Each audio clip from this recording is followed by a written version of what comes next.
The Labour support, whilst they have a very large majority, you could be forgiven for believing that they have, a very entrenched level of support. That would be wrong. They've got very broad support, which has given them the high number of seats, but it's very shallow.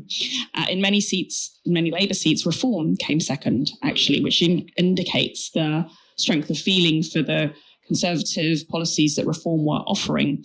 But I think that looking ahead, it's almost guaranteed that immigration will spiral out of control yet again under the Labour Party. I mean, they did it when they were in office previously.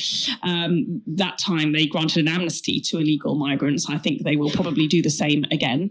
So migration will be a real problem. Legal migration, I'm sure, will only go up, not down.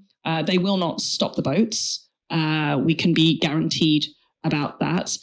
They will seek to undo Brexit. They're already in talks. I think everybody in the cabinet now voted to remain in the EU.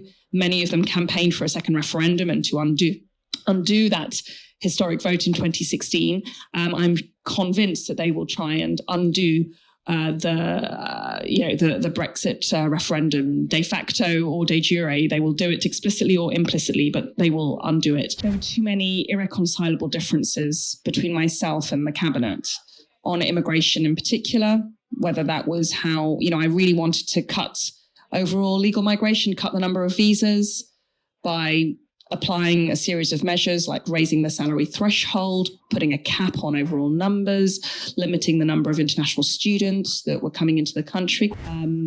But I wasn't able to persuade the Prime Minister to my point of view. So we couldn't agree on the issue of legal migration. We couldn't agree on the issue of illegal migration.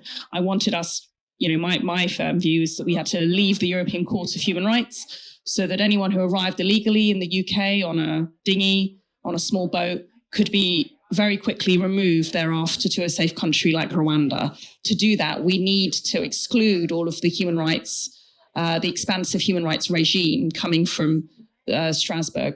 The Prime Minister didn't agree with me on that. We disagreed on issues to do with policing.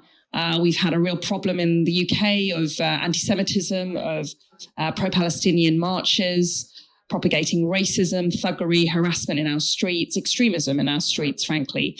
I felt that the police were not taking a robust approach. The Prime Minister disagreed with me. Ultimately, I didn't fit into that cabinet.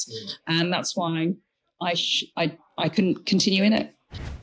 What I hope my colleagues realise, I've had to come to this realisation, we all have to, is that Reform, this new party on the right, is posing an existential threat to our survival. And if we don't deal with that threat properly and credibly, there's no chance of us regaining the support of millions of people who left us at this election. There's no chance of us winning another general election. There's only space in British politics for one Conservative party. And at the moment, we've got a real challenge on our hands from Reform.